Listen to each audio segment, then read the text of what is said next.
Sikana, c'est le nom de la déesse gauloise de la Seine. J'ai découvert ça par hasard parce que mes enfants sont passionnés par la mythologie grecque. Bon, j'ai fait semblant de connaître, hein. J'ai été chercher sur internet et tout. Faut que je donne le bon exemple. Et après, j'ai découvert qu'il y a une belle statue d'une femme qui représente la guérison en fait. Et je trouvais que ça avait sens d'essayer d'emprunter ce nom de Sikana pour qu'elle nous ramène une paix et une sérénité dans nos vies et surtout dans la chanson. Bonjour, c'est Souad Massi sur le courrier d'Atlas.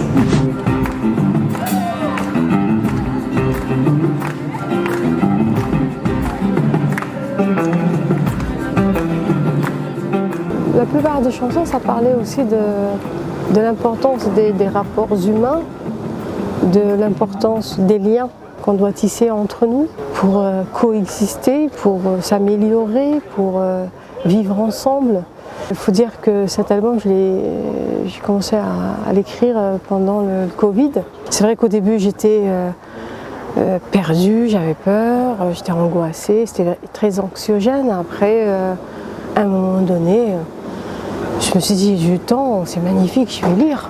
Je vais reprendre ma guitare, je vais composer et ça m'a inspirée. C'était voilà, cette peur de perdre notre humanité parce que tout le monde avait peur de l'autre, chacun avait peur de l'autre, chacun avait peur de mourir. Plein de questions existentielles qui sont revenues.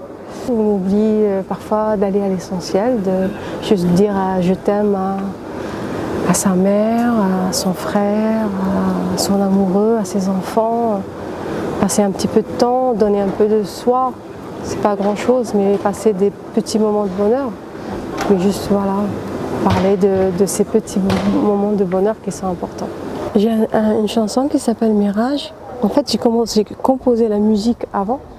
Et ça, c'est vraiment embêtant parce qu'après, il faut placer les mots. Et ça, c'est compliqué. Je préfère faire le contraire. Mais et après, j'étais perdue. Je me suis dit, je vais parler de quoi? En fait, jusqu'à maintenant, j'ai l'impression que je n'ai pas encore... que la chanson m'a dépassée un petit peu sans aucune prétention. C'est-à-dire, je parle de quelqu'un qui se cherche, qui est en voyage, mais c'est à la recherche de soi, en fait. Il se cherche. Je me cherche, je me cherchais et je continue de me chercher, pour être honnête.